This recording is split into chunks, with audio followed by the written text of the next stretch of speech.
Good evening and welcome back to the Mancunian Way. My name is Martin. I'm your host. I'm joined by two very special guests to talk about something that is very, very important to the fans of Manchester City Football Club right now. And as you can see, you all know Dante, but Dante, reintroduce yourself, mate. You've been on many times. You know who you are, top guy. Hi Martin, so I'm Dante, one of the main organisers in 1894. Obviously we do the displays behind the Golden South Stand and sometimes around the ground as well. Yep. And we have Howard. Good afternoon. Thank you for joining us. Would you like to tell everyone what you are involved in? Of course, yeah. I'm Howard. I am the disabled rep on City Matters, the Fans Advisory Board, and I'm also chair of City's Disabled Supporters Association. Exactly. And we're here to talk about a very important subject. I'm not going to do a lot of talking tonight, which is good for everyone in the comments. They'll be glad to hear they don't have to hear my voice drawn on. I'm just going to ask some questions. But yeah, Dante, obviously, City have announced, was it last week? They announced the Viagogo deal. And obviously, which has sparked a response, which I have told you I'm fully behind. People do think this is about just Viagogo. As I've said, Viagogo was more the tipping point of things, I think, for some people. But do you want to explain what this is all about? Why? How? I think the Viagogo deal has sparked a new level of disappointment. Do you see what I mean about the way things are kind of going within the club? And this is because it's the 9th ticket reseller that we've got now, which is unreal. Where's it going to end? And this was done whilst we were still waiting for the fan groups to have very important meetings with the club about the ticket situation. So that is also ticket resellers, non-City fans in the city, in the ends, or all over the home stadium, which affects the atmosphere, affects the mood, it's causing problems. Safety and security issues, the main ones. It's bad for the stewards, it's bad for the police, it's bad for the atmosphere. We've also got the lack of availability on season tickets. We've got the worries over season ticket price rises. We've got the match day prices, which are, proving now, because obviously we're not selling out the stadium at the moment, even with return tickets. The match day price points have been proven to be too high. Got digital ID supposed to be coming in. So we've got a range of things that really are bubbling away. And no matter how brilliant we've been on the pitch, this kind of always been there. But I think some of this season's games, Madrid, Liverpool, Arsenal, obviously Feyenoord, Watford with FC20 fans. There's been a load of games really where you've had huge chunks of the ground covered with like away supporters or different supporters, and there seems to be no control over that. And we also think that one of the things sparking that is at the start of the season, the club put a load of match day tickets on sale at the same time. The last 2 seasons they've done this, where it's like a free for all, and then about middle of June, middle of July, all the tickets are now sold out. Well, if you can't afford a season ticket or you can't get a season ticket, your only way to get a ticket for watch a game then is to try and get one of those tickets on like one particular day in the summer. And if you've got, and that system's open to abuse, isn't it? Because if you've got 3 or 4 memberships and you're kind of buying tickets and selling them on for a profit to a ticket reseller, this sort of thing, this is how we're finding not just corporate fans in the corporate sections, but we're finding like non-City fans all over the kind of general home end as well. So the fact that they've gone ahead and gone with this new reseller, which is like the worst that anyone can ever have, because we've all been to pop concerts, we've all been to gigs and whatever with Viagogo. Really, fans were going absolute bananas on all different times of social media. And don't forget, we're just the vehicle for fans when they say we're pissed off about things. We love the club. Everyone here, why are we all there on a Monday night at 8 o'clock at night talking about City? Because we fucking love the club. You know what I mean? And it's our life. And it's not like, oh God, let's get rid of all the owners and this sort of thing. There's a communication problem, which is everything we've said to the club privately, and Howard's group said privately, and it gets ignored. And then sometimes you'll have to say things publicly, and you need to have a show of strength as fans. And so we then went to our membership, so we've got a mandate, because we're not just making things up as we go along. People ask us to do things, just like when there was the problem with UEFA, all different groups asked us to do something then. The official supporters club gave us £1,000 towards a banner against UEFA. People use us if because we've got a voice and a profile. So if City fans want to get a message across, you can use us because we've got a big media profile. So it's daft not to get involved and use us. So the problem we've got is not a problem, but we obviously think thousands of people are going to do it on Wednesday, which is stay on the concourse for the first 9 minutes. Now, not everybody, that's a big ask for people. I don't want to miss any of the game. It's this, that, and the other. But you need to understand that unless you do something different, and this has caught the imagination of the media. So unless you actually sacrifice something yourself and change something, nothing will ever change. You cannot go on Twitter every day and say, I'm sick of being surrounded by away fans, and then do nothing about it. The reason it's been done something for this game is because there's 5 league home games left this season, and this is the one before the City Matters meeting on the 4th. So, we came and said we're going to do something at fans' request, and all of a sudden, out of nowhere, City found a date in the diary for this meeting. So they want to kind of control the level of protest. You can absolutely, the players will get it. You can absolutely stay on the concourse, finish your pint, and don't get me wrong, there's different ways that you can, as a supporter, you can make the club know that it's really important that they address these issues. You might say, I'm going to go in the ground as normal, but I won't sing anything. I'll keep it, because that shows you that football without fans is nothing. Okay. And then what would it be like if we weren't there? You might say, I'm not going to buy any food or merchandise, because they want a different type of person in the ground. Maybe they don't value what we spend in the ground at the moment. So if they're making it financial towards us, we make it financial towards them. And what they don't understand is that there's not been a full house all season. They'll put the crowd out at 50,000 for a Champions League game, and there's 36,000 there. So they're missing out on 20,000 people that could be in the ground buying food, buying drink, and if they want to grow the commercial revenues, fill the ground. Every game for Manchester City should be a big occasion.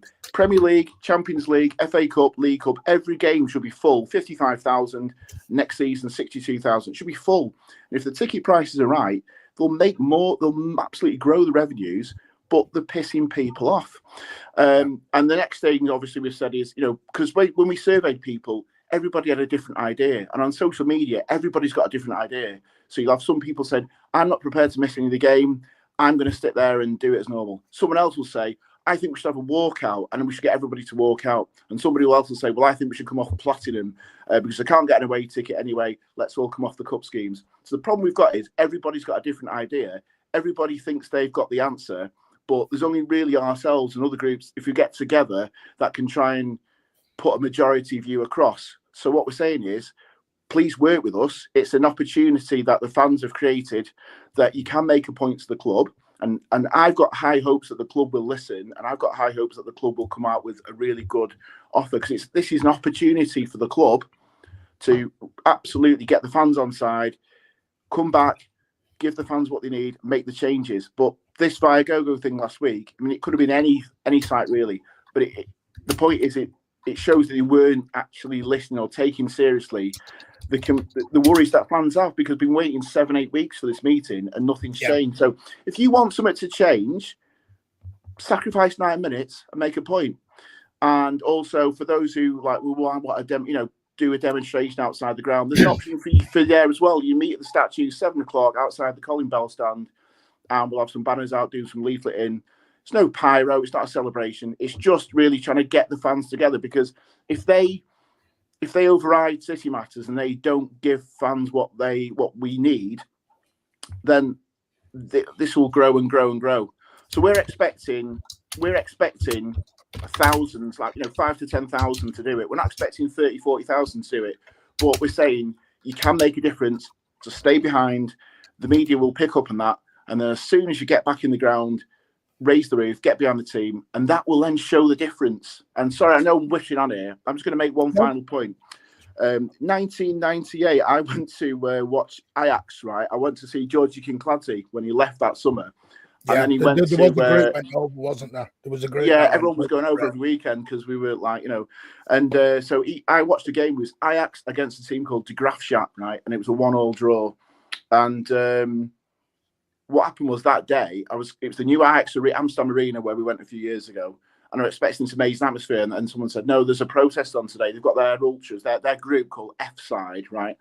And they said, no one's going to sing a song for the whole 45 minutes because they were pissed off about something. There was something going on which was really annoying the fans, and it was like, fans don't count. Fans mean nothing.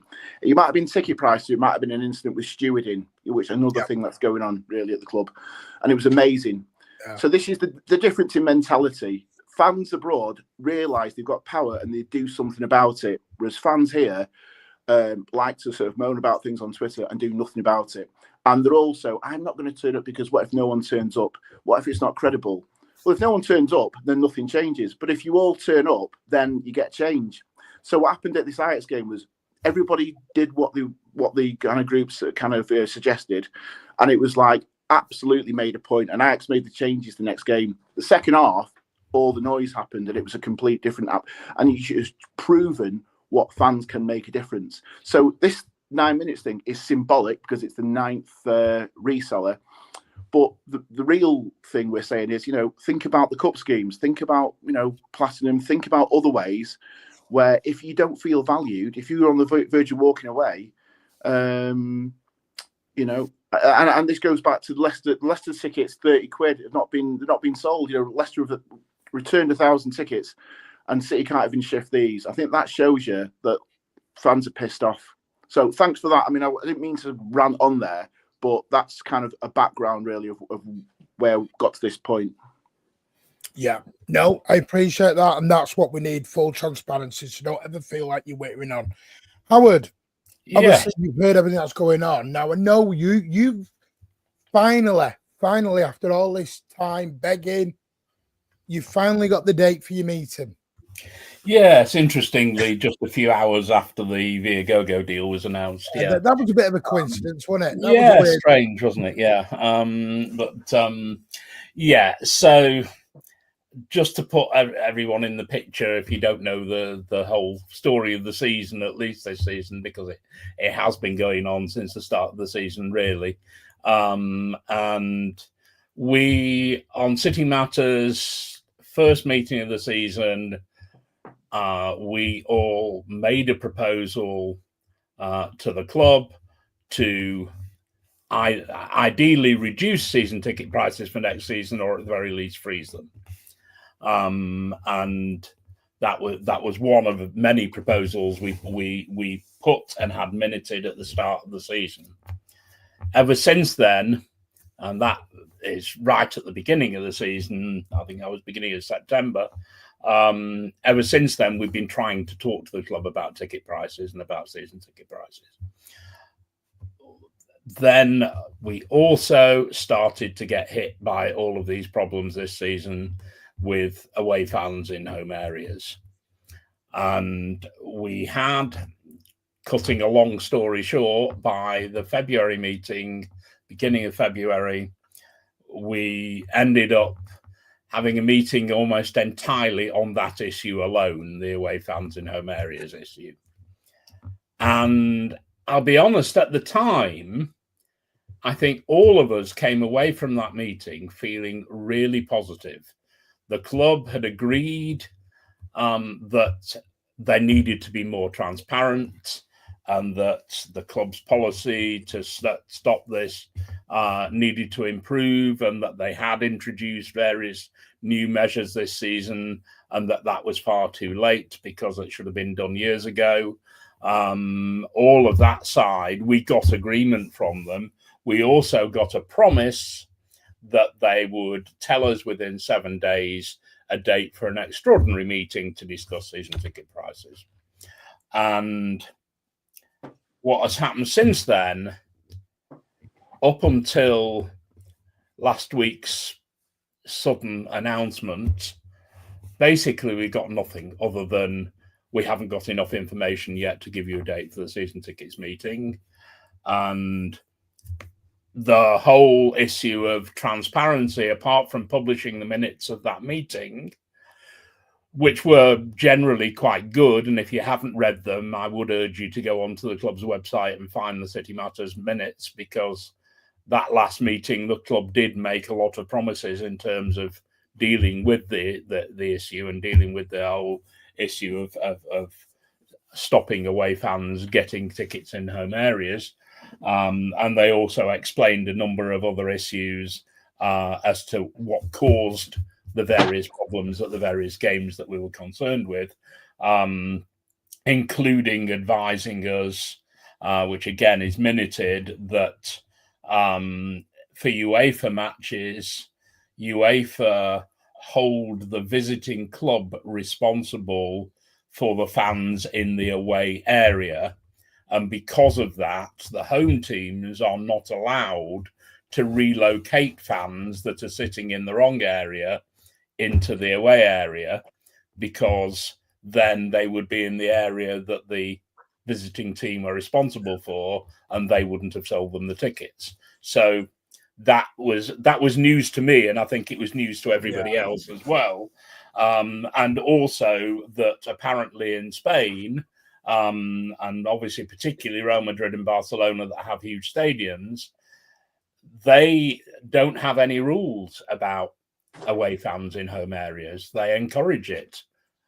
They don't have any problem with it at all, and they didn't really understand why City had a problem with it, which is bizarre, but that was the case. But that was only the issue with UEFA matches. We know we've had issues with other matches this season as well. Let's have a look at that. No, okay. I think that is where a lot of people have gone with it. Some have think it's becoming an attack on the owners. Yeah, exactly. It isn't. And the key point really is that we do talk. We have been talking to the club. Our strike from not attending meetings is over because they've given us the date for the meeting that we wanted. We will all be attending that meeting, as far as I'm aware, which is this Thursday. And we await what the club proposed to us. That's what I was going to ask, Howard. Sorry, I was going to.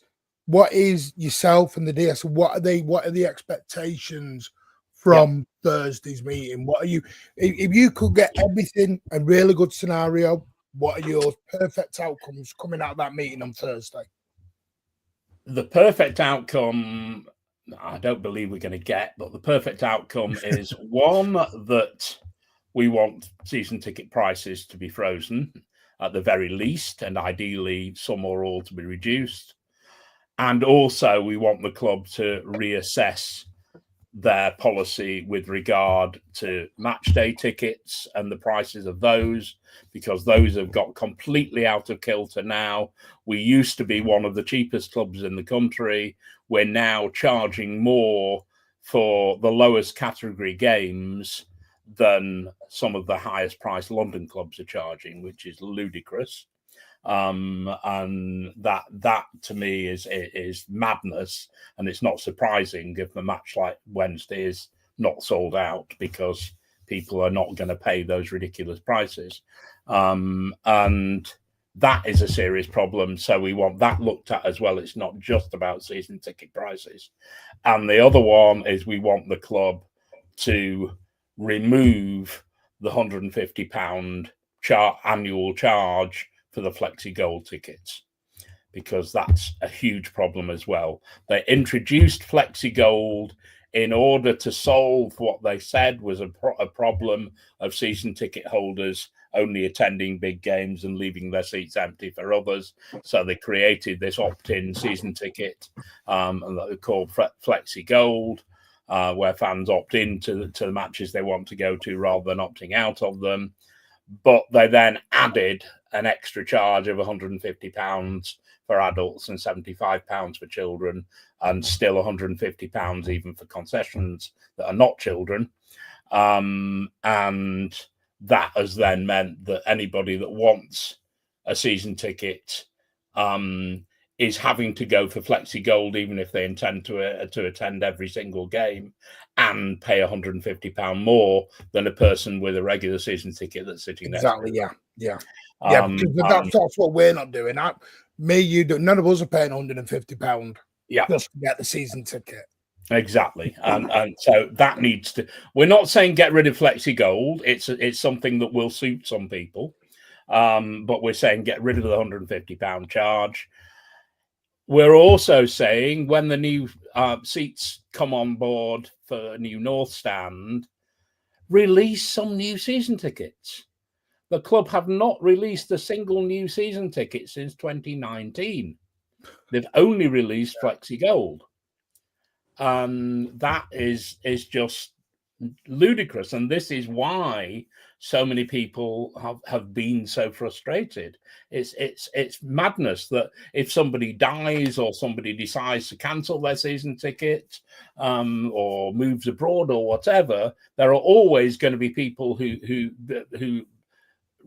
cancel their season tickets for whatever reason. None of those have gone back on sale as regular season tickets. Not one. So the number of regular season tickets is going down all the time. And they're introducing these Flexi Golds instead. And so far, they've said that they have no plans to reintroduce regular season tickets. They were only intending, at least when we asked earlier in the season, the answer we got was that the intention is only to introduce Flexi Gold and not new season tickets. So that's the ideal world for us. I have no doubt that we won't get all of those, but hopefully we'll get some of them.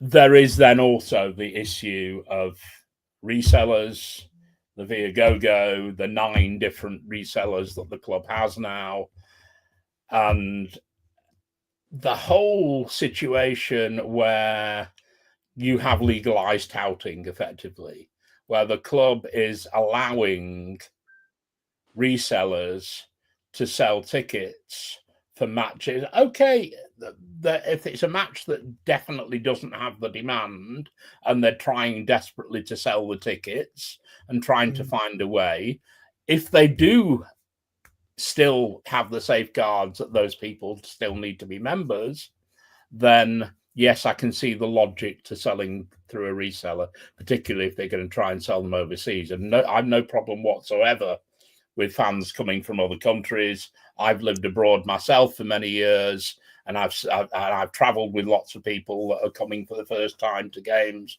I have a huge amount of respect for people who travel over, even if it's their one and only match in their lifetime. I have no problem with that. My issue is that the fans the regular fans who are desperate to get a ticket for a big game that is in big demand should not be finding that they can't buy a ticket from the club, but they can go on to Viagogo and pay 3 times face value and get a ticket that's actually originated from the club. And in a lot of cases is a ticket that's been returned by a fan through the club's own ticket exchange scheme.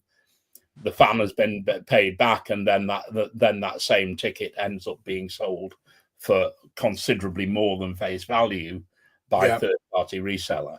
And that's a big problem. The final one, which we were promised the club was investigating and going to solve, was the whole issue of tickets being sold to non-City fans in our away section at away matches. And clearly, if you go on to Viagogo today, you will find you can buy a ticket for the City section at Old Trafford at the derby next weekend. From Viagogo, an official City reseller. Now, City, I'm sure. Do we know the prices of those? And the thing there to think about is, the corporate sections, the corporate allocation is what? Is it 5%, 10%? I can't remember what they kind of normally said. But obviously, the derby tickets went on sale about a month ago, and the derby is obviously next weekend coming up. So to turn around and say it's the same allocation, you've got to wonder, because all the City's corporate sponsors, like the people who work at the club, maybe it's not available for everybody to get a ticket, but obviously then you've got Nissan, you've got all the other kind of sponsors that are involved there. The Viagogo deal was only signed Thursday.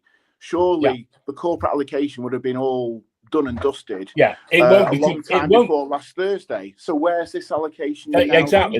Those won't be coming from the corporate allocation. They won't be coming from the allocation that the new contract is giving. They will be coming from wherever Viagogo manages to get their tickets as a tout. And that's my point, really. The club could solve. We only have 3,000 or something in the away end. The club could solve these things straight away, couldn't they? Because when they see that tickets have come from these sites, I mean, they could actually trace exactly who's bought the ticket, where it came from, ban that person, and eventually they get on top of it. But if a club uses these third-party sites themselves, the main, if they're giving hundreds of tickets per game to each of these sites can't be in business to get the odd person's ticket now and again, if the clubs don't give them the thing in the first place. So that if the clubs the clubs don't use these site agencies, then the problem disappears. So instead of throwing the fans under the bus, saying, "Oh well, I've seen this website," and you got guys who are like selling tickets at face value and getting banned. Like they're infiltrating Facebook groups, they are infiltrating Twitter sites. And people aren't looking to make a profit on these tickets. Blues help each other out. You're outside and away and you can't get in. And, one's come up there, have this ticket for face value, mate. That's how we've always been, and that's, the danger is that, you're not going to get the same sort of people who love the club. They might like experience the occasion, but you got to make sure that enough tickets are going to the right sort of people as well. Can I say a couple of things? UEFA, the Madrid game, it's a bit of a cop out really, because they ended up closing down or suspending about 300 accounts, not necessarily City fans, but people with memberships. They were closing people down who was selling tickets on, and they chucked out nearly 200 people at the Madrid game. And the only reason it wasn't more was because they didn't have enough resources, stewards and police wise, to intervene. So you want to win the Champions League, you're saying, okay, if we win the Champions League, it means how many tens of millions of pounds to win that competition. We end up like playing Inter Milan in our 4th kit at home, and you're putting everyone in a bad mood straight away. You know, you end up like losing points at home. We're going out in the early rounds, yet the price is wrong, so the atmosphere is not partisan. You're losing tens of millions of pounds by trying to save, you know, trying to gain an extra £500,000 here and there. It's a false economy. If UEFA turn around and say, well, the problem is with the away club, which gives City a free pass, but you know, City control the tickets. City start off with 55,000 tickets, and they can decide who gets them. They could turn around and say, right, we're going to go back to the old days. This is just being facetious, but they could turn around and say, we're going to go back to the old days where you start off with 35,000 points, and we're going to have a window, queue up at the ticket office, and you can do it that way like you used to do 25, 30 years ago. You can make sure that the right people get the tickets if you really want to, but they don't want to do that. There's always got to be some sort of caveat to it. Can I just come in on that? Sorry. Yeah, sorry. sure, Howard. Yeah. Just on the whole. Firstly, just to be clear, it wasn't UEFA saying that. It was City saying that they had to throw people out because they couldn't put them into the empty seats that were in the away section because UEFA wouldn't allow them to do that. That was the only point of that part. But the point about the Real Madrid game, I think, overall, was the fact that because the match was in such demand for tickets, the temptation for people, particularly those who may have been on the direct debit scheme, people who could get tickets, the temptation for them to sell to a third-party reseller and make money out of it rather than going to the game was there. And we can't discount the fact that there will have been fans, season ticket holders, match day members. Some of them would have been touts anyway that are registered as season ticket holders or match day members. But either way, a lot of those tickets will have originated that way. And a lot of that was down to the fact that the ticket prices were so high, the temptation to be able to make more because the demand being high meant that a lot got into the third-party resellers. The other thing on that also is that my point with Viagogo is that Viagogo have been selling tickets for every City game ever since City banned them 10 years ago. And that's because they're touting. They're getting the tickets from either from fans or from touts or from whatever other sources they're getting them from. City's publicity for this deal over the last few days has all been about they are now official sellers, so they are now trusted by the club, and you can buy from them with confidence. And that was all in the press release about buying with confidence. And what that means is that even if City are only giving them a small amount of corporate tickets to sell, they're telling fans that if you see a ticket for a City match advertised on Viagogo, you can use that site and buy with confidence. And that's why Viagogo signed the deal in the first place. Not for the handful of tickets that City will officially give them, but for the hundreds of tickets that they can sell that they're getting from other sources. But City are legitimizing them and saying you can buy with confidence from Viagogo when everybody knows they're one of the biggest ticket touting companies in the world.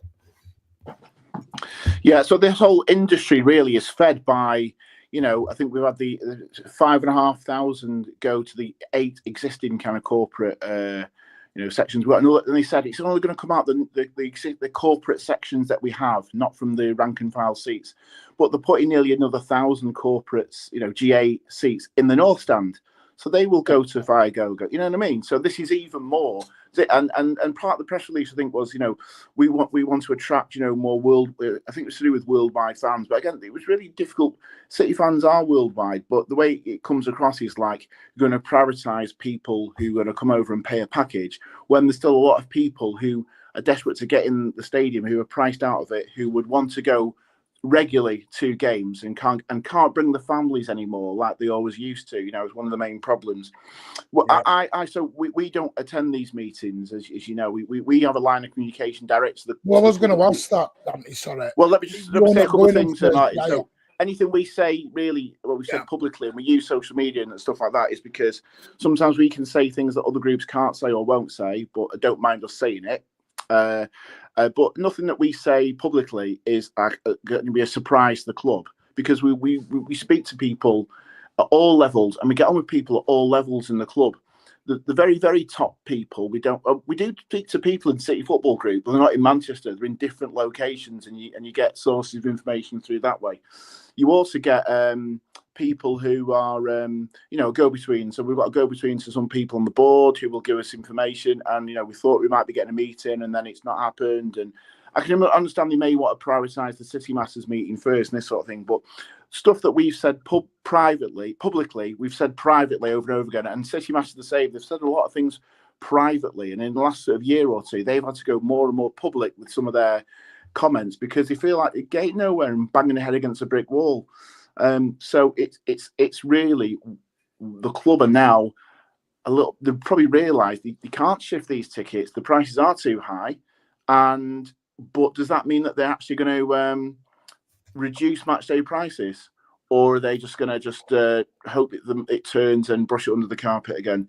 So if Howard sends that, the Flexi Gold, for example, we did a survey, and a lot of people on Flexi Gold, would say, the vast majority, over 90% of people on Flexi Gold, want the choice of a season ticket or Flexi Gold. And I think it's not strong enough to say, I'm not criticising anyone City Masters here. They've come to a view, which is great. But I mean, if you say we're going to take away the 150, or you may as well just say, we'll take away Flexi Gold and just give a season ticket, because there's no real benefit. The whole thing is contrived. There's no other club I know doing it.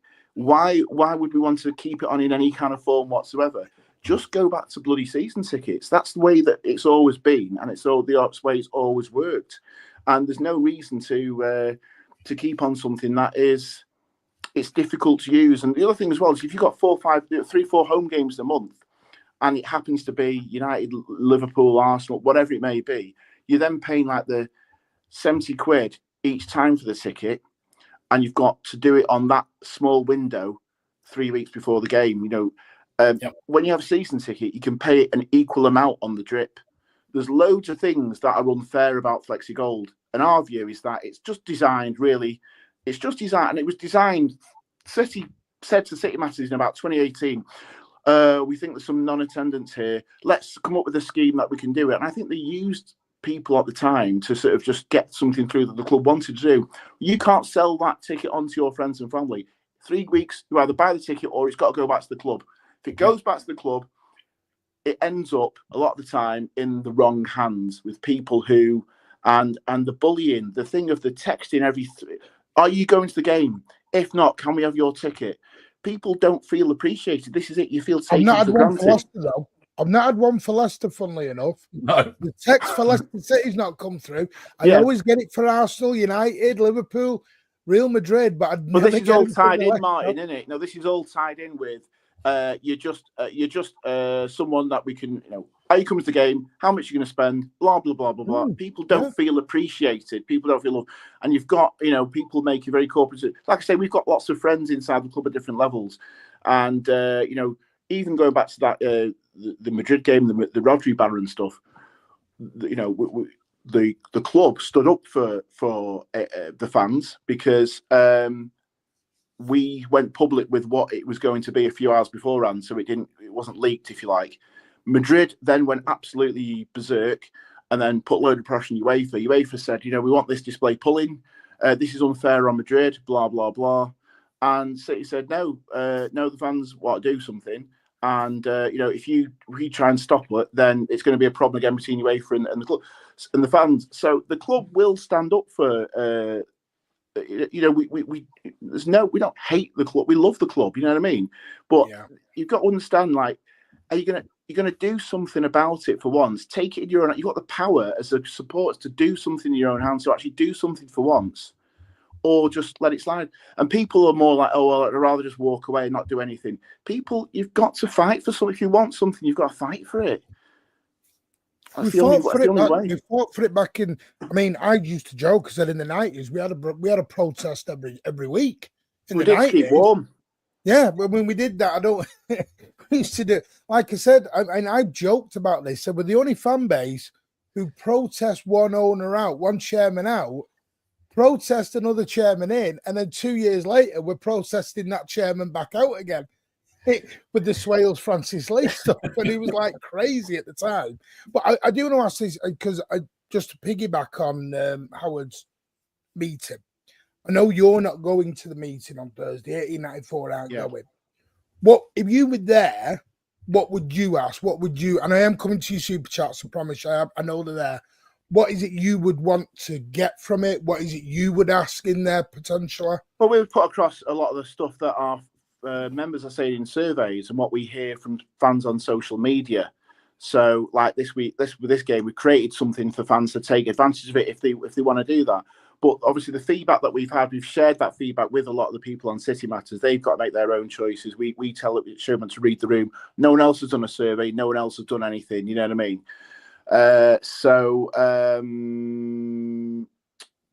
What I would say is don't take the club's first answer. I think there's lots of good people on City Matters. There's people who haven't had a chance to negotiate with the club on anything so far because the club have not actually given anybody a chance to negotiate. They've not wanted to negotiate on anything. They've kind of just kicked things down the road. It's taken like 5 weeks to put meeting minutes out.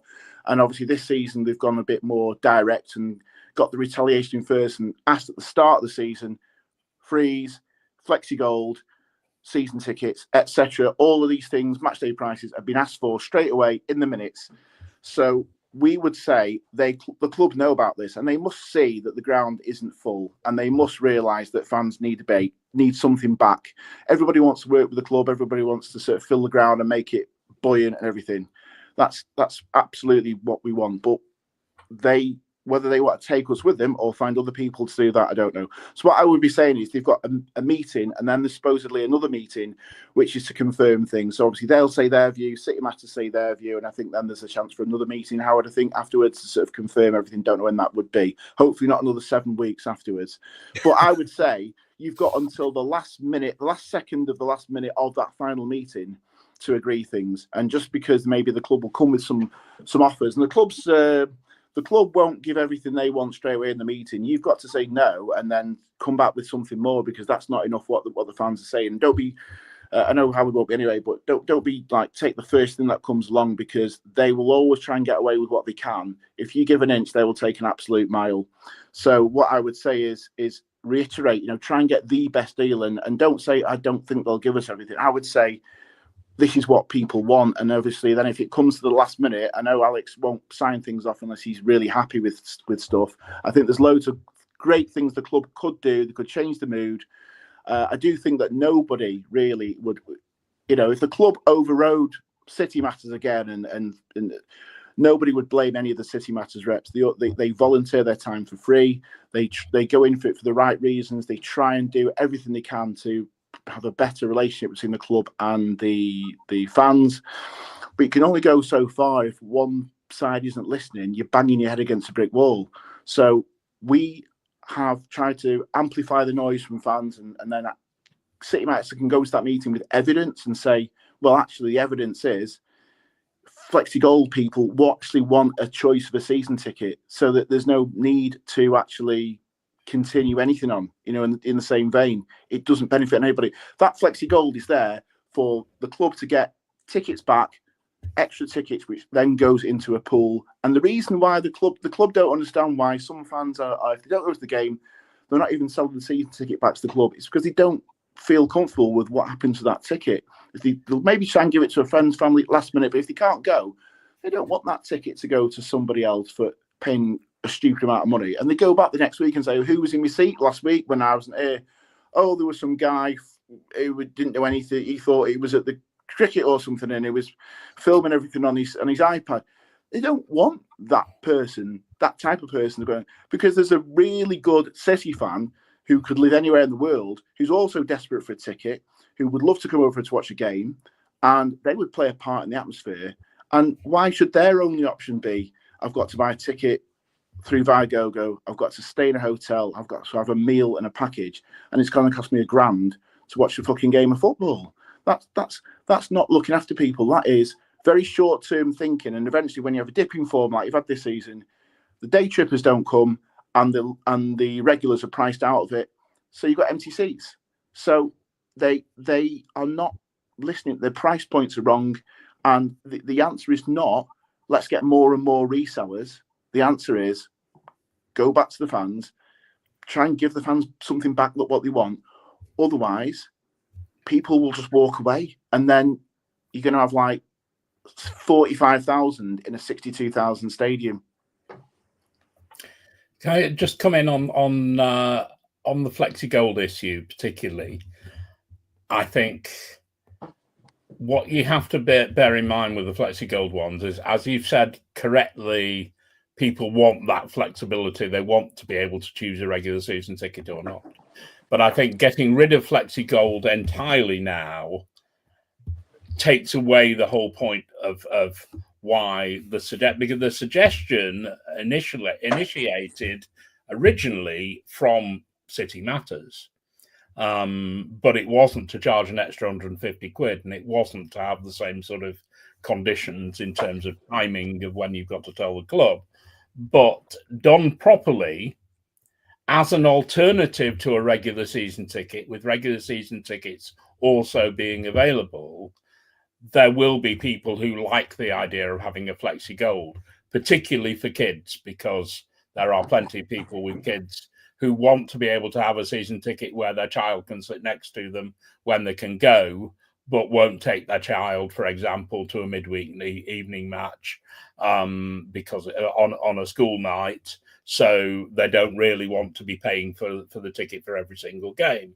So it would suit people like that. And there are other people who, whether for work reasons or whatever, would like that flexibility and would prefer the idea of a flexible opt-in ticket. So I wouldn't just rule the whole thing out completely. The problem is it should never be the only option, and it shouldn't be an extra charge for it. Yeah, but you could also have a normal season ticket where you only attend like 12 games season, have the full benefits or whatever it may be, some sort of half ticket. Yeah, that's what I'm saying. They can change Gold, though, it, how it is. That ticket, if that person does go to that game, that ticket then goes back into the pot to the club where it goes to AN other. And the main problem that we're having at the moment, which is random people in the stadium, that gets worse and worse. So if you want to get rid of the problems in the stadium, the safety and security issues, you've got to address Flexi Gold, because by keeping it on, this is just our view, you're going to that problem's not going to go away. Flexi Gold wasn't here 2 years ago. It's a bad idea.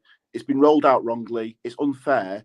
And what they should do is anyone who's on Flexi Gold now, make them into a full season ticket and bring out a large number, bring out some season tickets, because that ground will be full when they bring out a few more season tickets. What we've got is no season tickets at a time where they're expanding the capacity by 8,000.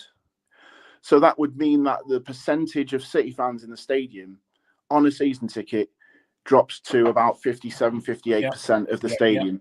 And then you're only 2 or 3 years away from a majority of City fans going to the game to watch the game, having to pay full match day prices. So you're talking 80, 90, 100 quid a ticket, unless it's checked in. And we can't win everything, but we can slow them down by protesting about everything. See what I mean?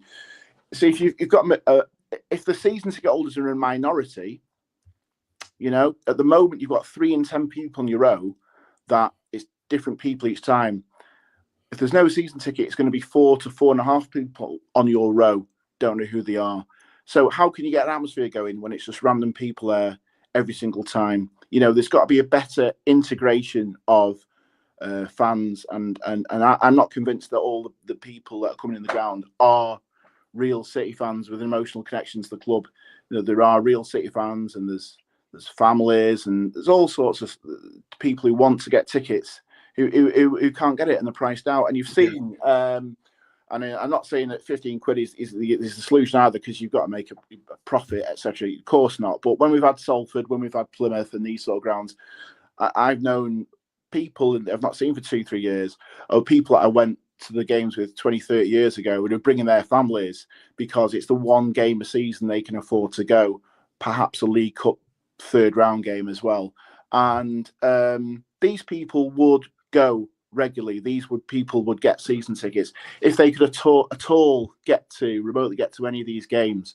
But if your only opportunity is to, like, you've got like a 3-hour slot on the 15th of July where you've got to bid for all the tickets in one go.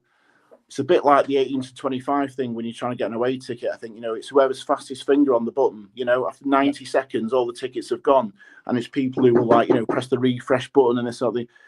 It's a complete lottery to get a ticket. And Big Steve said that, Danny. Trying to jump in. Big Steve said he's got 30,000 loyalty points, whatever. And even he said he's struggling now.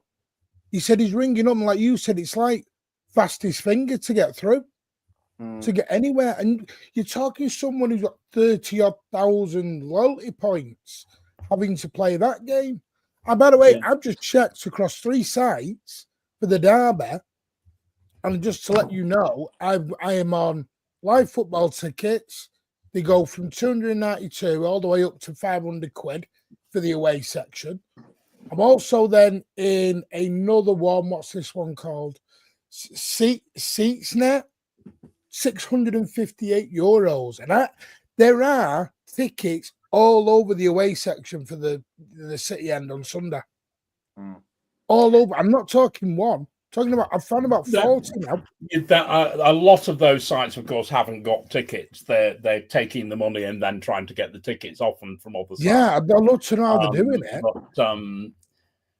But certainly, if you're going, my problem is that if you're going on to any of the sites that are officially endorsed resellers, where the club officially say you can trust these people, those people should only be selling on their sites tickets that the club have provided to them, and not selling away tickets, not selling tickets that they've obtained from other sources other than the club, because that then means that they are not a trusted reseller, they're a tout. And that's my big problem, and that's certainly something that I intend to raise on Thursday. Because the club are being used and have been, in my opinion, stupid to use the sort of wording that they're using, when on the one hand they're announcing that they're only giving Viagogo seats from the corporate allocation and the number of corporate allocation won't change, but then they're also saying if you want to buy a ticket from this company, then they're a trusted reseller, and we endorse them, because then everything else they sell is seen by fans and anybody around the world to be official. And the club, that don't get me wrong on this, that the motivation is clear with the club. The main reason they are doing it is because because these resellers have a profile around the world, and it's a way of selling tickets to people in other countries that want to come over to watch games. And that's why they're trying to push it as corporate, because people who are spending a fortune to come over will also spend a fortune on tickets in a lot of cases.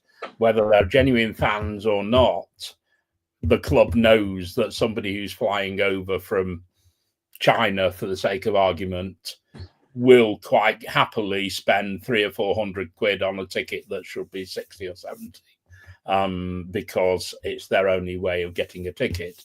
Where I would disagree a little bit with you, Dante, is that on a lot of these overseas fans getting tickets, the issue, I agree with you that the issue is pricing. It's not that they are getting tickets that would otherwise go to a local City fan or a long-standing City fan. It's the fact that they're going to those fans just because the tickets are available, but they're not available at an affordable price that local or long-standing City fans can afford. So there's nothing wrong with the people who are getting the tickets. They're doing it. They're doing it in good faith, and in a lot of cases getting the tickets from official sources, from one of these 9 resellers. So they're not doing anything wrong. But I would also say that we have to be very careful because, as you well know, there have been an increasing number of incidents of overseas fans, particularly, being subject to abuse and even physical attacks from City fans because there's so much anger about. And that's not where people's anger should be directed. It shouldn't be directed as individuals who, in a lot of cases, have spent a fortune of their own hard-earned money to come and watch City. And if they choose to watch the match through their telephone, then they have every right to do so. It's not their fault. It's not their problem. It might be uncomfortable for us, but we still shouldn't be abusing them. We should be channeling our energies towards the people whose fault it is that that's happened, rather than the individuals who've turned up in good faith to watch City. And that's exactly what we're doing. It's because we've given the supporters an opportunity to make the point to the club.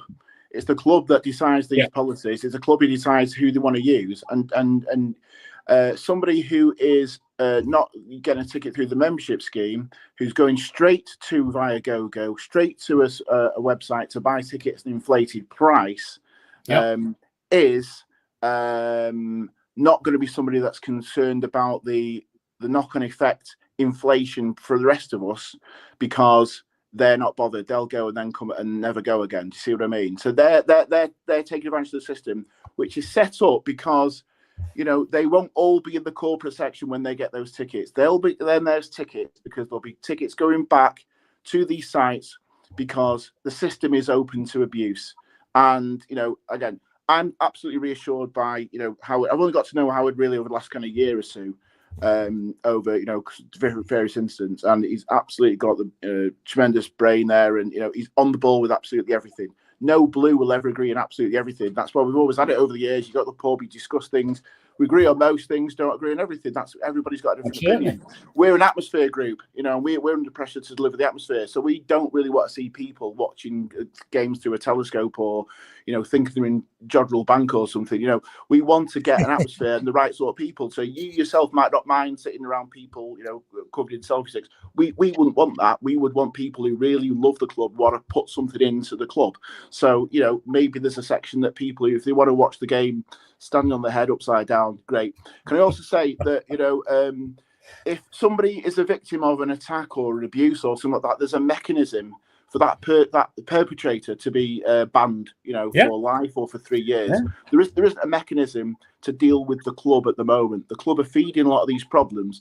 There isn't a mechanism unless fans take things into their own hands. So as we saw with the Disabled Sports Association at the start of the season, it seems like it was like 5 years ago. It was actually this season when they had the pettiness of these charges, which was added without any real consultation. It was completely out of the blue, and it was, the thing was, it was done in an unfair way. Some people might say, I don't mind paying the charges, but the point was, it might hit the most vulnerable, and season tickets were and passes were bought on the basis of, it's going to cost me X, Y, and Z this year, and I know what my budget is.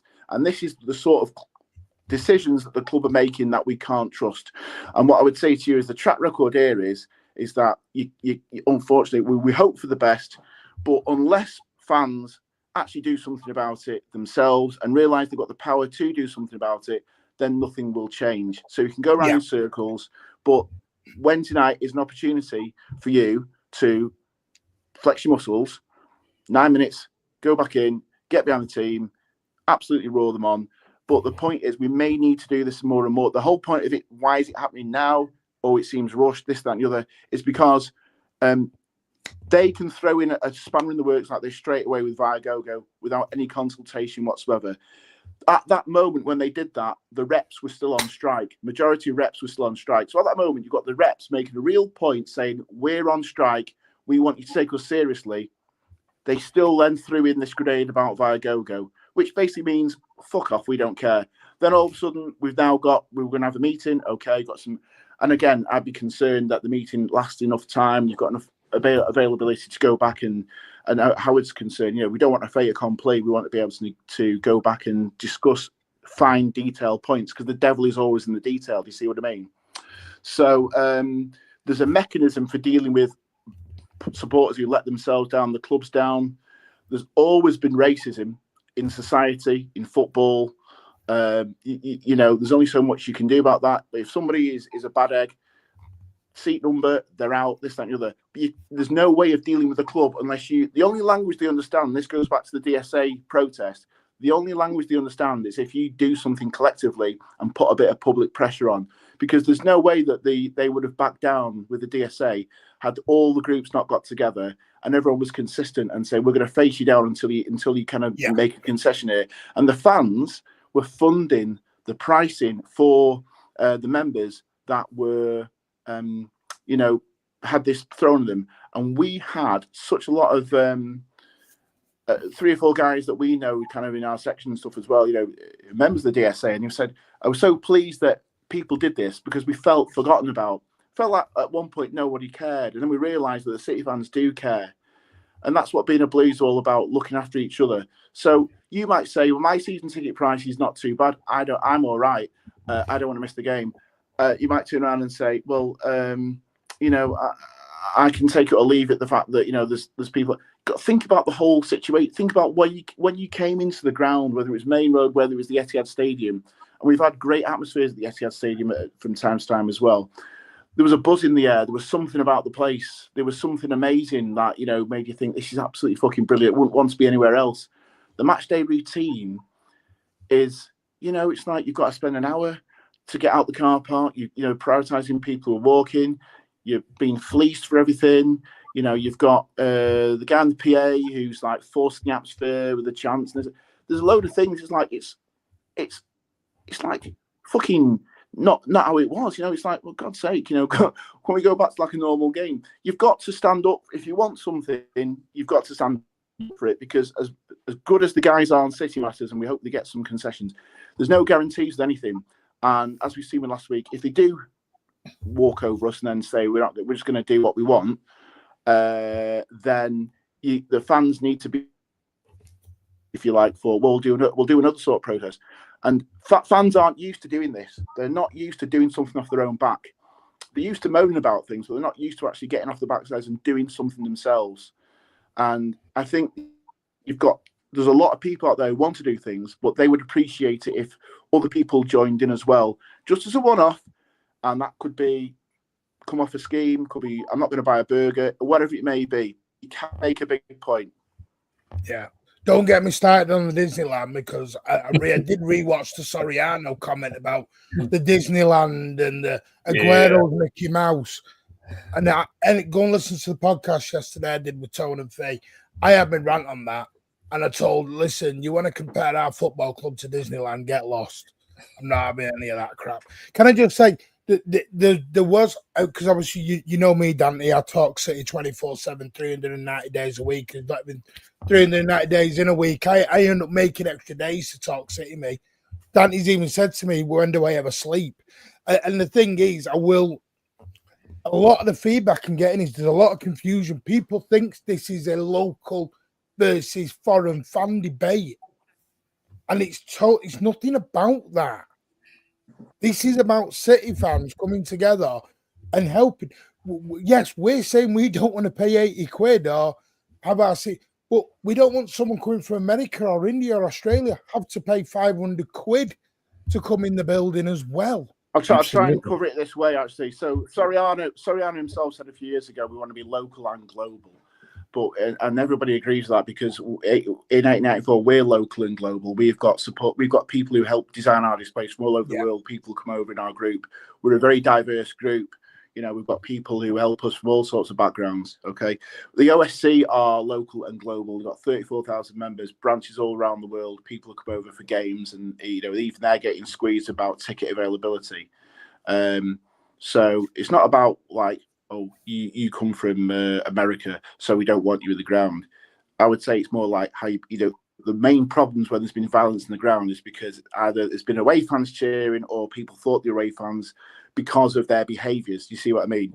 To fairness of tickets has got to be for everybody, no matter where you are, wherever you're from. But there's a load of problems at the moment that do affect people, and we're not filling the ground. And there's you've got to turn around and say, the generational links that have always been there are at risk, because if the price is too high, you would always take your kids to the game, and then I'll have to just go myself, and then next season it might be, well, I'm not going if I'm not taking my kids, I'm not going to go at all. So you come off the cup schemes to try and cover the cost of the football, and then you cut down, you have 1 point instead of 2, and then eventually you just end up like not going, because you can't afford to go anymore. And then, but what we've seen is if regular fans can't go, then you can't rely on people buying from Viagogo, or I would fancy a game. As it's saying, it's fine when we're top of the league or you're playing Juventus or something like that, but Leicester on a Wednesday night, it's proven that the price points are too high. So you might not agree with everything we do, you might not agree with all our methods, but I'd say we're the best bet at the moment for trying getting people together in one area and trying to push something through that the club will react to and listen to. So if you want something to change, this is what we're saying. We need to do something about it collectively, really. And there was Soriano, and we did, we posted that thing of what he said because we felt he was out of touch. Again, this is not like fuck off Soriano, we hate you. This is not like fuck off Rolder, we hate you. It's not. We just want them to commute. We want them to converse a bit more with the fans and be fair. And we've asked them privately and publicly, what's your 5-year plan? What's your business plan? Where we're going to be? Why can we not have more season tickets available? And there was a chance there for the North Stand. It could have been the whole thing to transform the atmosphere. Didn't they come to you though? The current plans are not going to work. Didn't they come to you, by the way, to get the atmosphere going in the North Stand? Yeah, so I think they were just trying to use us, really. Which is, that's the weird thing. I think they were just trying to use us. But bear in mind, sorry, go on, mate. So I think they just thought that we're just losing you there a bit. There, so yeah. Sorry. No, I'm here. Yeah, you here now, right? Yeah, got you. When we had the meeting, basically, I think the first meeting was with City Matters solely, and then we got invited to a couple of meetings after that as well. And there was one that was on Teams, I think, at the end. Somebody at the club turned around and said, we want you to be anchor tenants, in other words. We'd like you to try and get everyone to move up to that end.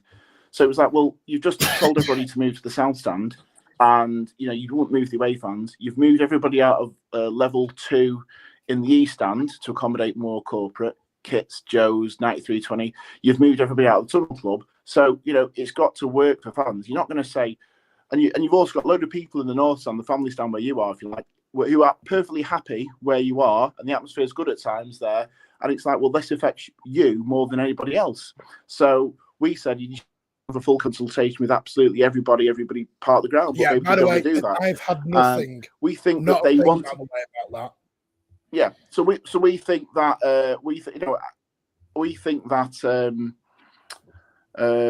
they said they were just trying to use us, really, because if we okay their plans, then they would get away with whatever they want in that stand, and then throw us under the bus and say, oh well, 1894 back the plans, so that, and then we'd get this shit instead of the club getting the shit.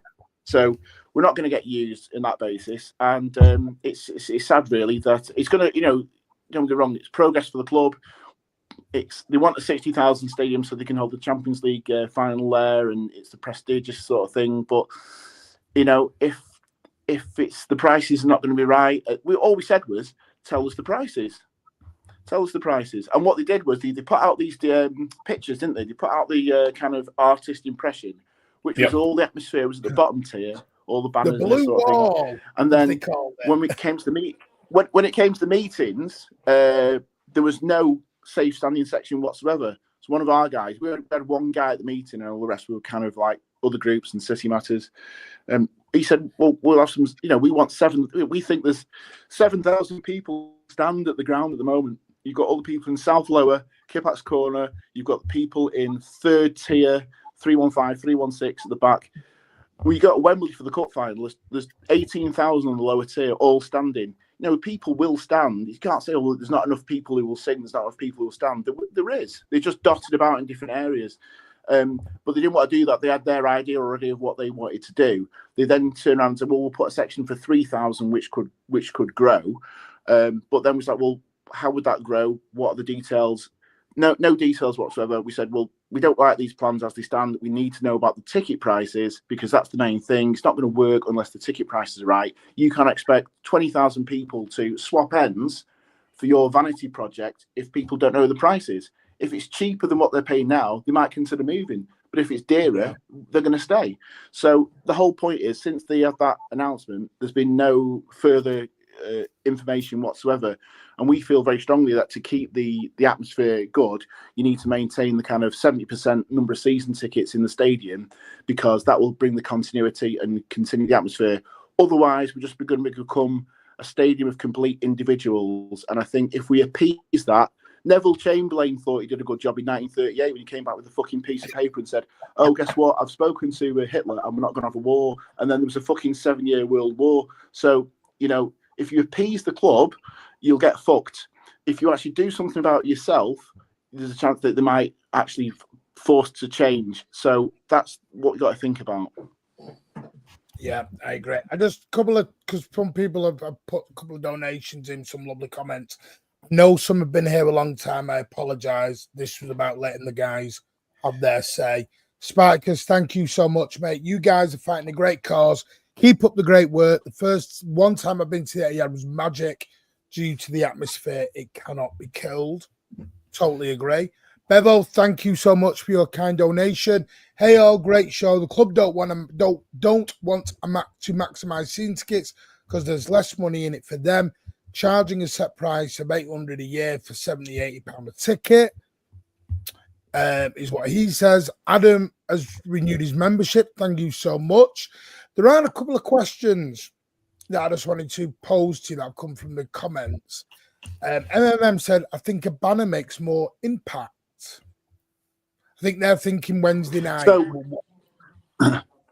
Yeah, so well, we're not going to be on the concourse, so we're probably we could do a but then we're going to break our own fucking process, aren't we? So, but a banner can make an impact. But the thing is, you can fall out with the club. I can say we're not looking to fall out with the club, because if we get banned, we could all get banned, and then we can't do anything ever again for however fucking long. So, you know, we could get one of the guys to put a tweet out.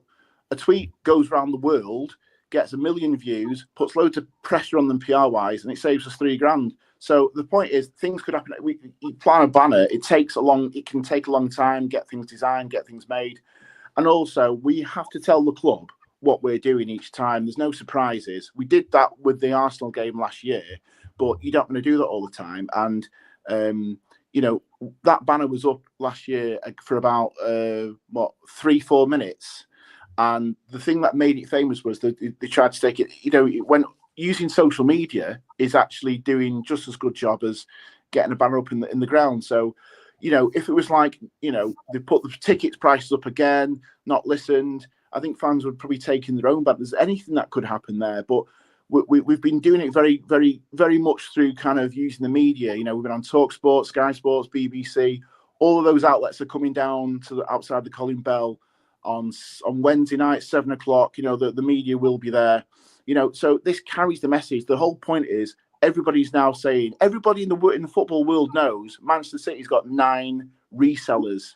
Everybody knows that. If it was just, we're going to get a banner out and say something, it wouldn't have the same message. The point is about the 9 minutes is it's a symbolic thing. It's a bit like, it's to capture people's imagination, which is, oh yeah, Manchester City have now got 9 ticket resellers. What impact is that going to have on the stadium? So, yeah, we love to do the banners, this, that, and the other, but we also we like to do, if you like, get behind the team, have the displays, and you know, I'll tell you something as well. So we're on the verge of City are doing a new museum in the North Stand, and so we put a thing in our mailer saying for people, if they want to buy some of the old banners that we're not going to use anymore, out of date things, you know, we'll sell them on, and you could you know, we can reinvest that into be somebody at the club got in touch and said, well, would you sell banners to us? And we said, well, yeah, we'd be no problem with that whatsoever, because they get seen by more people and this, that, and the other. So this is how we you know, at the one time we're trying to hold the club to account, and at the other same time, we've got a very good relationship where we love to do a display. They appreciate some of the displays we do when we're getting behind the manager, Pep Guardiola, and you know, there's going to be things where De Bruyne might go, Bernardo might go. We want to actually get behind the team and do exciting things as well. So we don't want to get banned because we do kind of work with the club. So I appreciate why you're saying do a banner, but we just think that you've got to vary the tactics. And the thing is, we could do a banner. They could turn around and say, well, that's those guys. That doesn't speak for the whole ground. Whereas there's people in all parts of the ground staying on the concourse all the time. And then you see the footage on thingy, right? 10,000 people didn't take They seats. don't want to have 2,000 people outside the Colin Bell statue on Wednesday night. Well, they don't want to hear the Tunnel Club people. They don't want that. So because that's the Tunnel Club entrance. So we don't want that. If we were being cunts, we would say we'll turn up at 6:30 and we'll disrupt the bus welcome. We're not doing that. We're doing it afterwards, making a point. But the club need to understand, well, if we don't treat the fans a bit fairly, the fans will take it to another level. Yeah, but we'll be fair. We'll give it peaceful. It's peaceful. We're not saying bring pyro. It's not a celebration. No one's saying be idiots while you're there. It's not the poll tax riots, Yeah, this is what I mean. This is still, once that 9 minutes is done, you sing your heart out. You go. Yeah, no, I mean, sorry, people who want to come outside the ground as well. Because there's a lot of, you know what it's like, social media, people hyperbole it all and blow it up into 1,000 things it's not. And, but the whole generation of people who've never had to fight for anything, though, is there? And also, it's all happened very, very quickly, where people aren't always on Twitter, people aren't always on Facebook, and everyone's got an opinion. Everyone's like, oh, I think we should do this, I think we should do that. And again, when you've got like City Matters, you'll have 12 different people and you'll have 12 different views. And in 1894, there's like 15 main leaders, and we'll all have a different view. And there's times where like we don't agree, and sometimes me and Howard will agree to disagree, but we won't fall out about it. It's just we go with like a majority view. You know what I mean? We was discussing this with my partner early. You can't debate anymore. Debate in 2025 turns into an argument and a falling out. You can't have an opinion anymore. No, it doesn't. Exactly. By the way, Howard, question for you. I don't know whether you'll know this. So are we getting more Flexi Gold next season? Are we planning on putting more on? Howard out. The answer is I don't know. I'd be surprised if they don't. But what they've said right from the start with Flexi Gold is that it's still a trial, and they're trialing it to see whether it works or not. And as far as I'm aware, the trial still continues. We did get the answer earlier this season when we said, will there be any new season tickets released to fill the new stand? And the answer was, we don't have any plans at the moment, but nothing is set in stone. So they're still saying that options are being kept open, but who knows? But I mean, I still hold out hope that if we put enough pressure on, we'll start to get some more regular season tickets released, and we might win on improving Flexi Gold. I think Flexi Gold, one way or another, is here to stay, whether we like it or not. What we've got to do is make the best out of a bad lot, really, and try and improve it as much as we can, but also get season tickets back. And if opposition to Flexi Gold continues and it becomes an absolute PR disaster for the next 2-3 years, what then? Would you turn around and say we should have got rid of it straight away? I think, well, I know we're not judging by previous campaigns, and obviously you referred earlier to what we did together on the disabled parking earlier this season. It was pretty clear from that getting lots of publicity worked, and that the club were embarrassed into reversing that, and then laughably claimed it was their own idea all along. Interestingly on that, they have already confirmed to the DSA that they are going to continue with the deposit scheme next season, and they're not going to introduce new charges. So that worked, and that was down to fans working together and fans groups working together and getting lots of publicity. So don't think that everything we campaign on is always going to be a losing battle. We can win. We won't necessarily win on everything, but we can win on some of these campaigns. And there are people who listen at the club. And I'm certain that we do actually have a lot of support within the club. It's just not necessarily with the right people. Yeah, and the other thing as well is, like, you know, so everyone's got a different opinion. We have this, and we're all for working with different clubs. Now, we know how it works with groups like, say, the official supporters clubs. They get a load of shit on social media, and, you know, it's like, we've been at the branches. We've all been in supporters clubs branches ourselves. You know what I mean? So when we do a statement, when we speak to the media, there's loads of us who are in the media. It's always like a spokesman for 1894. It's never like there's 10 or 12 people who do regular media. Whereas with the OSC, it's always Kev, and he's the one who gets loads of shit and it's personal abuse. You see what I mean? Now, yeah. We respect the fact that he might not be able to bring that group together with him on, you know, statements and letters and this, that, that. And other people on social media like, oh, you know, this is terrible, this sort of thing. Well, we know how it works. But we also know that the official supporters club kind of chairman, the branch chairman, will give a free pass to their members and say, look, if you want to do this thing 9 minutes, go ahead and do it. There'll be no comeback. If you want to go ahead to the demonstration of the Colin Bell and do that, if you want to come off a cup scheme, you can do that. So the members will do what they want.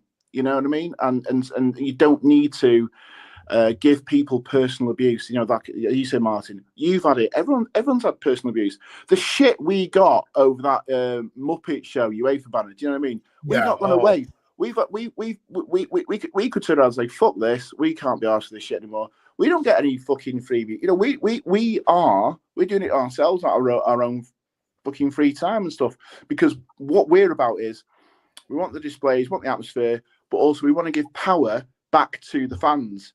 We don't take a position and sit in the director's box and have power for ourselves. We want to give power to the fans and the fan groups that are there, because it's been taken away from us. And I just appeal again one more time. You can make a difference on Wednesday. It's about putting power in your hands, and whether you realise it or not, you have got more power, because the team comes out and obviously then, you know, the camera's there and there's empty gaps there just for a few minutes.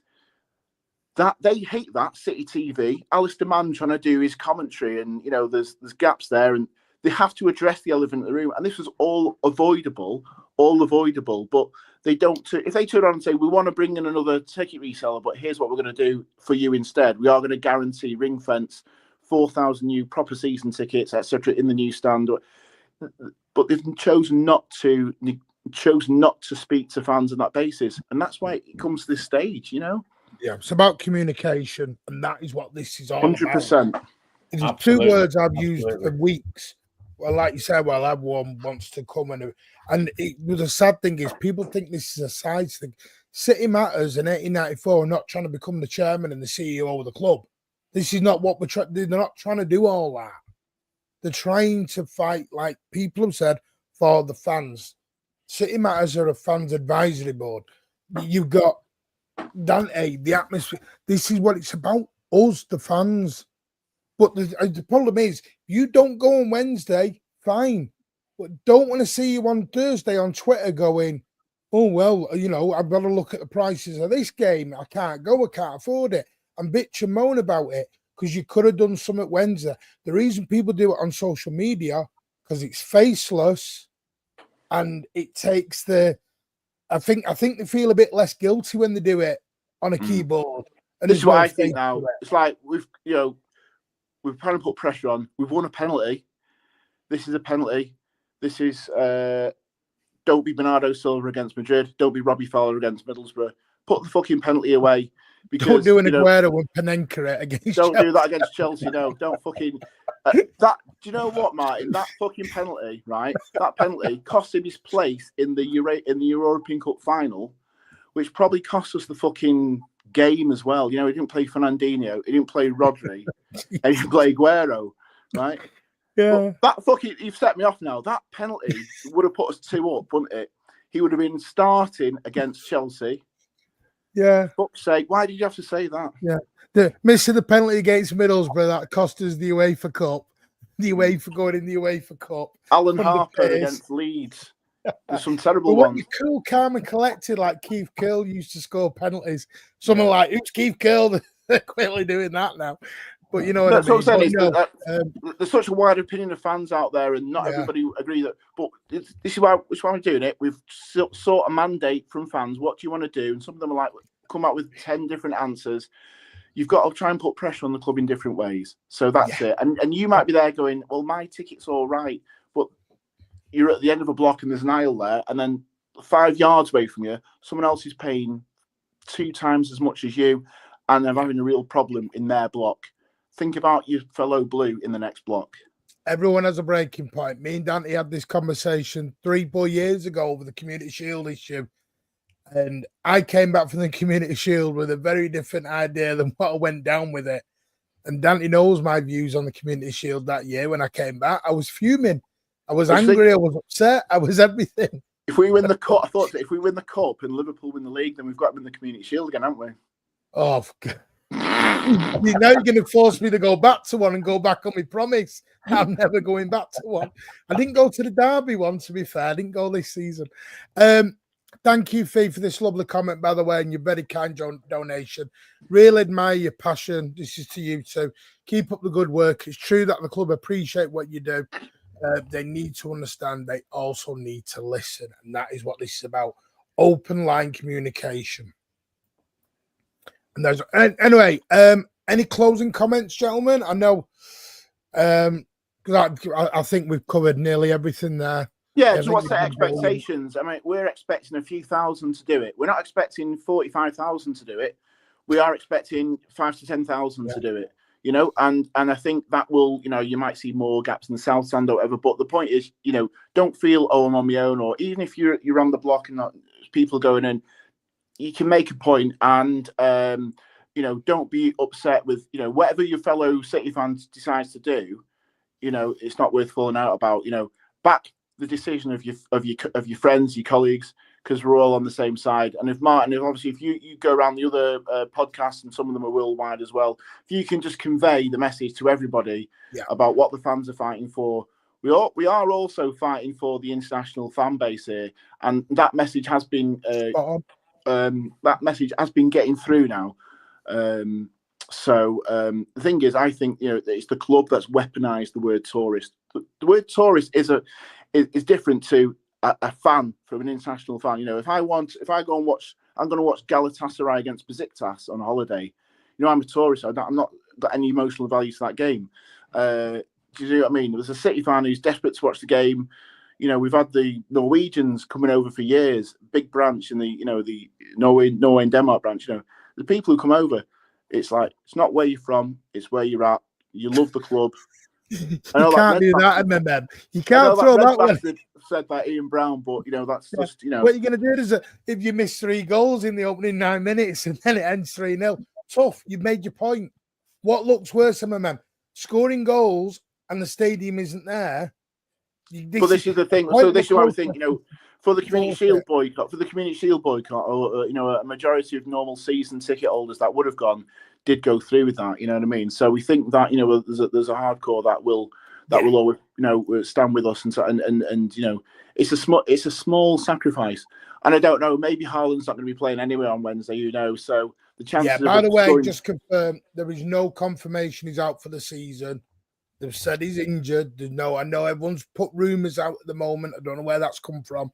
There is no confirmation he's out for the season. He is injured, so let's just wish him a speedy recovery. But Howard, anything you want to add? I really do appreciate your time as well, lads. But I think everyone's enjoyed it. No problem. I mean, I think just on a positive note to finish, if I can, that I think obviously my job primarily now is to turn up on Thursday for the City Matters meeting and have a civil conversation with the club. I do think there is a reason for the meeting, and I do think the club will listen, and they won't necessarily act on everything they hear. But I do think there are enough people at the club who will listen, and I hope that the whole plan of waiting this long to have the meeting is so the club can actually come back with something positive for us. So let's all just keep everything crossed and hope that we might be pleasantly surprised on Thursday, and we might actually get something good out of it as well. Yeah, I know we'll let go. Howard, can I just come back to you on that? What do you expect them to have prepared? Because they turned around and said, you know, we need more time to get the figures together, or to get our facts together, or whatever it may be. And I'm not aware that they've done major surveying in any way to come to any conclusions. Because also we've asked them, and you've asked them, and we've on the record, what are the business plans? What are you intending to grow? This, that, and the other. And so, what have you got a figure that you want to be bringing in match day revenue, and how's that? So, what are you expecting them to say? Because if they took 7 weeks to come to this stage, they're going to present that information. If that's not nowhere near or not quite what the fan base wants, and you know that, you push it back to them. What are they going to then do within the next week or two that's going to be any different, do you think? You know, are they going to say take it or leave it? If I knew that, we wouldn't need the meeting, of course. But I mean, I think ultimately, I have no doubt that we will be presented with lots of PowerPoints full of figures, inevitably. Beyond that, I don't know how far down the line they're going to go. They know very well that we've said on multiple occasions we don't expect this consultation to be you telling us the prices and presenting it as a fait accompli. We want to have a proper discussion about it, and we want to be part of that whole consultation about their policies, not just the figures, but where they're coming from on season tickets, on Flexi Gold, and on match day prices. So I very much doubt we will come to a complete conclusion. I suspect we'll probably have to have a second meeting, but we'll see how that goes. But I'm keeping an open mind. That's all I can do at the moment. Howard, sorry, Martin, Howard, and then obviously normally the meetings are NDA, no non-disclosure agreements. So I mean, again, what to say there? We both were given a figure by the club about how many kind of Flexi Golds they wanted to bring in the future. We've not said that publicly in any way whatsoever, because that's breaking the NDA. That puts people, you know, our groups under a lot of pressure, because it's like, you know, you got information, you can't use it if you like. But what I'm saying was, there's a meeting on Thursday. There might be stuff there that you want to think about, or whatever it may be. The fan base out there, the whole supporters, will be going, what happened then? And then what happens to the information? Yeah, I mean, I think, bear in mind that what happens with these meetings is that if there is clearly business sensitive information that can't be released for all the obvious business reasons, then nobody is going to demand that we or even attempt to break the NDA. What we would do in circumstances like that is we would say to the club, okay, how much of this can we make public? How much of this is going to go into minutes? Normally, obviously, detailed figures would never go into the minutes, but it's the bottom line. It's our prices staying the same, our prices going down, what's happening to season tickets, what's happening to Flexi Gold, and what's happening to match day prices. And everything else surrounding that, if it's sensitive business information, we're not going to be able to say anything about it. But if it is policy based, like, okay, we've now decided that we're going to release another 3,000 season tickets, for example, then hopefully we'll be able to come out with positive announcements on that. Generally, though, the club don't really like to pass on the possibility of somebody else giving good news. They will always say, no, you can't say that. You can comment on it after we've released it. I doubt that they will give us very much that we can announce, but we can push them firstly to announce anything that has been decided quickly, especially if that's something that we've agreed with them, and we can go down that route. But clearly, we do not want to go into this meeting and have to come out of it and say we can't tell you anything. It's all NDA'd. We're not. None of us are stupid enough to just let that pass in those circumstances. We won't come out and say something we're not allowed to say, but what we will do is during the meeting say to the club, we want to talk about this. We want to tell the fans that we represent that you have said this. Yeah, so if they turn around and said, in those circumstances, they'll agree. Yeah, so example, so if they turn around and said, right, we're going to change the way that we sell the match day tickets, instead of it all being done in one go, we're going to do 3 windows: one at Easter, one in August, one in November, one in February, and that gives you more chance of getting a ticket. And you say, well, can we talk about that? So that comes out then, yeah. So there's the things you maybe can negotiate on. Yeah, so it's policy-wise, things like that, certainly. Changes or ideally getting rid of the fee for the Flexi Gold, £150 fee, for example. Again, that's something concrete. It's not something that talks about the club's own revenue or business information. It's a concrete policy decision. So in those sort of circumstances, even if we can't come out with it, we can say to the club, okay, can we at least say there's some good news on Flexi Gold? Something like that. But yeah, I mean, accepting the NDA is always an issue, but it's an issue that we live with City Matters all the time, and every other club's fans advisory board has the same situation. But we couldn't do it any other way. We just wouldn't get any information at all out of the club if we didn't have that NDA. I think what probably people might want to know how it is maybe is like at the end of that meeting on Thursday, what's the date for that final meeting, and is there a final date? Like, for example, last game of the season is Fulham away. Would we have an announcement about everything before then, or would it be a date for the announcement of next season's prices is something that will be certainly on our minds that we want to get out of it. But it depends how far down the road we get at this meeting and whether it's all just general discussion leading to another meeting. We don't know. We don't know. And Martin, do you see? You can see the sort of stuff that Howard's a volunteer. You can see the sort of stuff that the City Matters guys. They've got to prepare for meetings. It's almost like an exam. You know what I mean? You've got to get the ducks in a row, because the club will have their ducks in a row, and the club will, like I say, the club are going to have all the answers ready back. They don't always have ready. Sometimes they don't, and they'll give themselves time. Bear in mind also that yes, the club will be prepared with answers to questions they're expecting to be asked. The problem often, though, is that if we ask questions they're not expecting, because we're not really dealing at the top boardroom level, there will be answers they genuinely can't give us, because the people who make those decisions aren't in the meeting.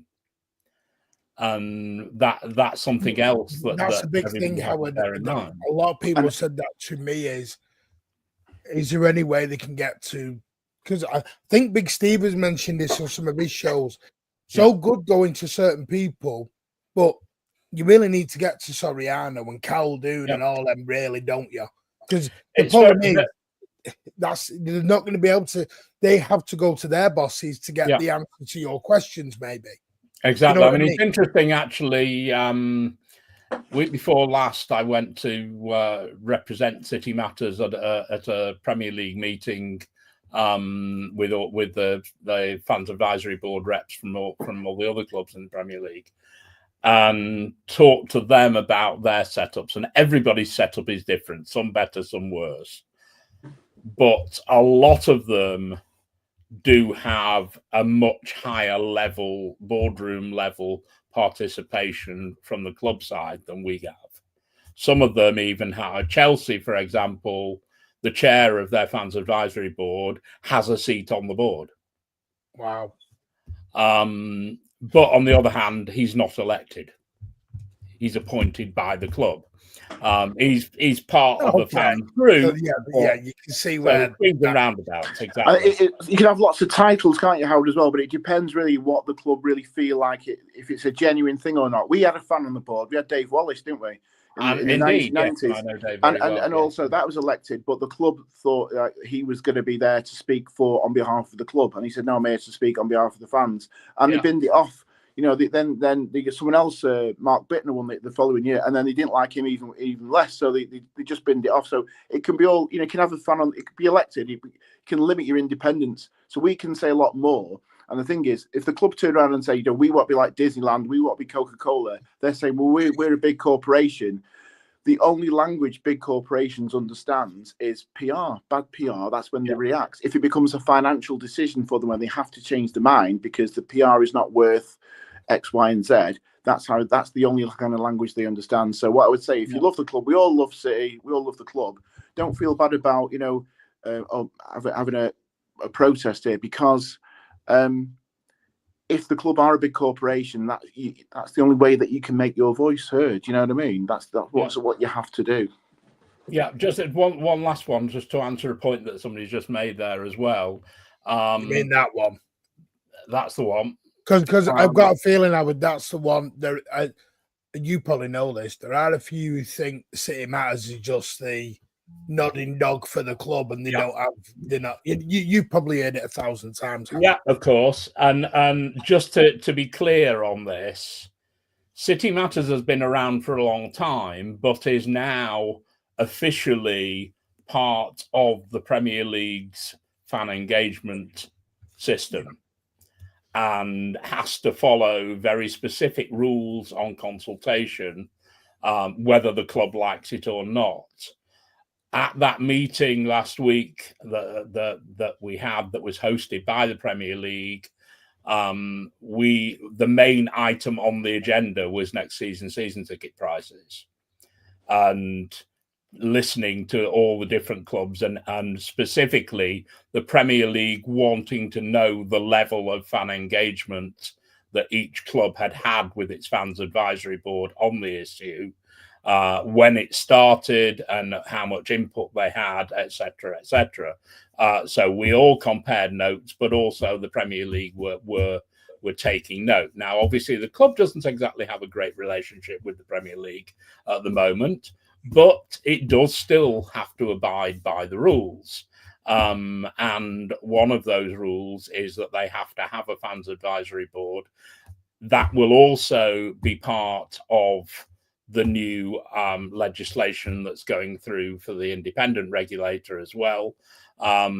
So whether the club likes it or not, City Matters is here to stay, and it's here to stay within very clear parameters. And if they don't follow those parameters, the Premier League will come back down on them and say, you have to do this. You have to change the way that you're consulting with the fans advisory board on ticket prices, for example. So we are reporting back. City Matters is reporting back to the Premier League on this as well. We don't like the idea, bearing in mind that we're all on the club side in terms of battles with the Premier League. But in this case, so far, the Premier League have been on our fan side and have been on the side of City Matters, and will support us if we need that support. And the club are well aware of that. And that may well be why they've finally come up with this date as well. It might be nothing to do with the timing with the Viagogo deal. It might be the pressure that came from that meeting that they had with the Premier League. So don't think we're going away. We're not. They can't kick us into touch. You're like Arnold Schwarzenegger there, Howard. The fucking Terminator. You're like, yeah, what? I know. That was like, we're not going anywhere. We'll be back. Don't you worry. I think Howard and City Matters mean business in this meeting. Oh, mate. He was like Andy Morrison. He was just fucking Andy's like that now. I wish I would be there on Thursday. Come on. Brilliant. I want to tell my thank you. This is just, I know I'm covering up their faces. This is the rundown for Wednesday night against Leicester. I know it says Wednesday the 3rd. It's the 2nd, I think, Dante. Yeah. No, that's not. You've got the wrong thing up there. There was something briefly put up with the wrong date. Right. Yeah. Sorry, it's my fault. Yeah. I've tagged it wrong. Definitely when don't turn up on the 3rd because don't turn up on the 3rd. It's on the, but it is the Wednesday. Assemble outside the main entrance, front of the statues by Colin Bell for a peaceful demo. I cannot stress the peaceful part enough. 7:54 is when you take your seats within the ground. You don't have to do it, but consider taking your seats 9 minutes into the game. I know it may be hard. You may miss a goal, but and I get it. Full backing. Obviously, you can consider not buying food or merchandise. Consider coming off the League Cup scheme, etc. And then we're off to the meeting on Thursday. But as people have said, I know it's hard. Protesting is never a good thing. It's not something that is taken lightly. It's not something that is done with a lot of warmth. The problem is, with a football club, there is never a good time to protest. No point doing it on a Wednesday morning when there's no game and there's no people there, and there's the impact. The idea of a protest is make an impact. Have your voices heard. Well, I'd say this as well, Martin. You say there's no good time for a protest, but this time next year, hopefully we're going for the league again. And if we don't flex our muscles and they put prices up again, and 3,000-4,000 drop away, we're going for the league again. We won't be able to protest then because it'll be the wrong time because it's going to disrupt the team or whatever. Do you know what I mean? Go for the title. So you've got a chance to do something. Point. You know what I mean? I didn't think of that. And by the way, like I said, if the 115 goes belly up, you might all be protesting a different situation at that point. But that's got fuck all. That's got nothing to do with the fans, Martin, has it? No, I don't mean that. I'm talking about there will be protesting the club then if they fail the 115 down to some. Well, I don't think we will. I think. You don't know, but we certainly believe the club. And again, what happens there is, of course, if I've heard people say, "Oh, it's dependent on the 115," it's got fuck all to do with it because this business plan is about trying to bridge the gap on Arsenal for match day revenues when the cost of living is 30% more down and the prices are 30% more anyway. So, we could be buying more merchandise, more shirts, more burgers, more whatever in the stadium. But if the prices are dearer in there anyway, it'll always be we're on 90 million there and 120. We might be actually doing our bit more than those fans down there. But because the cost of living is more, it doesn't take into consideration things that I go on the train from Manchester Piccadilly to Euston. It goes to Smith's in Piccadilly. There's a meal deal. It's £4.50. Get on the train for 2 hours. Get off at Euston. WH Smith's there. Meal deal £7.80. It's the same things. Yep. On a balance sheet, it'll look like they're generating more money in London, but it's not. It's just about location. So that's why it's unfair to put that extra strain on individual supporters, which is now meaning that can we afford to keep going anymore? And that's what they must know, but they're not taking into consideration. Otherwise, who are they doing it? Who are they doing it for? They're not doing it for me and you. Do you know what I mean? So, no, like I said, me 5 minutes down the road doesn't need a nice room in a hotel watching City, and I'm 5 minutes up the road. For all the people who went to Istanbul, walked everywhere, went 3 hours without a bottle of water, put a complaint in. Didn't get anything about it. Didn't get any money back from UEFA. We've had 3 things from certain people in this club, and I know we need to wrap it up. But one, going into the fucking Super League because they thought that it was going to improve and strengthen the club, which was again they said, "Oh, our heart's in the right place, but our assessment was wrong." It's the same thing here. Your heart might be in the right place. You want to grow the revenues of the club, but the assessment's wrong because you're not doing it in the right way. Then there was Istanbul, which, we won the trophy and we'll always think about that. But the hassle and the 300 quid for a taxi for 4 people, or this, that, and the other, and nobody gave a fuck about it at the club. Nobody did anything for it. And now we've got this situation on the ticketing that there's big things there where we get nothing back from the club whatsoever. And I know like City Matters have tried themselves and put it on the record as well. So so we absolutely wish everyone at City Matters all the best. And I don't think anyone's going to blame anyone at City Matters if we don't get everything that we want, this time round. It's great that there's more people from City Matters going on these podcasts, because the perception is, oh, it's tea and biscuits for the club. And you've seen yourself with people like Howard. There's people who are really will be fair and say their point, try to listen for the club's point of view as well, but also really try and convey things on behalf of the fans, and it's evidence based. So we really hope that the club are willing to do a deal. Yeah, I just want to say, I know a lot of people have asked for weekly shows. This is not a weekly thing, because what we'll do is we'll try and get Howard and Dante back on when there is a proper, real update where we can go with, not just guesswork and everything else.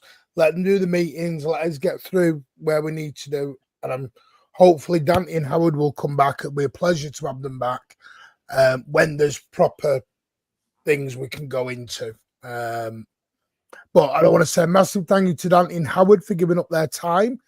This, by the way, we said 45 minutes coming in. It's nearly 2 hours. So that's amazing by the two of them. Fucking hell, might as well just go straight to work. Yeah. You see how these things can just spiral out of control, Dante, when you're looking at the clock. You're like, whoa, that wasn't meant to be that. But yeah. Absolute pleasure, mate. Absolute pleasure. No, appreciate being on. Thank you, everyone in the chat. This will take you straight to its LB, where he's having a meltdown over the Highlands out for the season, apparently, with everyone. So go over there and have your meltdown. Let him know who sent you. But yeah, Wednesday night is about the fans. Remember that. It's about us. That's the key word in it, us. And I want to wish Howard all the best in the meeting on Thursday with the rest. And thank you for all the support you both did. And this, Dante and Howard. Myself and everyone from the channel, we're behind 100%. Thank you so much. Well, mate. Cheers. Take care. We'll see you on the next one. Yeah, mate. Bye.